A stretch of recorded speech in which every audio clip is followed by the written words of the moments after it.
Good afternoon, freshmen. Today you're going to be doing your lesson number 2 in Zello. And so what that means is you're going to meet with your mentors today. You first need to watch this video it's posted obviously on Edmodo. After you watch this entire video, you're going to log into Zello, remembering that you cannot log in through the PowerSchool app. You're going to go to the URL. So you're going to type in www.usd247.com. It's going to pull up the school's website. You're then going to click on PowerSchool.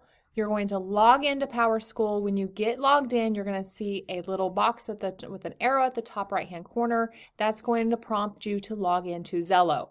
Once you get into Zello, you're going to have a page that looks like this. It's going to say, hey, your name, not my name.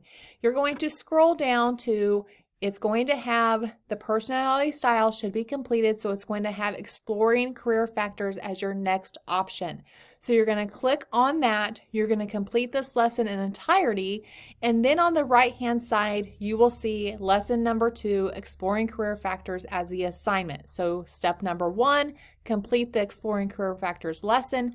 Step number 2, complete the assignment. The assignment, once you click on it, will have you answer here and submit or turn in when you are complete. So you're going to watch the video, complete the Exploring Career Factors lesson, answer the question about career factors. So it's all about those 6 common factors that you need to take into effect when you're selecting a career.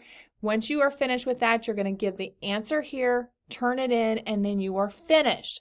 Make sure, however, that you have the personality styles lesson done as well. Both of those lessons need to be completed before you go on and do anything else, and then you will be good to go. So please let me know if you have any questions. Let your mentors know. Also, if you need help signing into Zello, I can help you with that. I hope you all have a good rest of your day, and I will talk to you later. Bye-bye.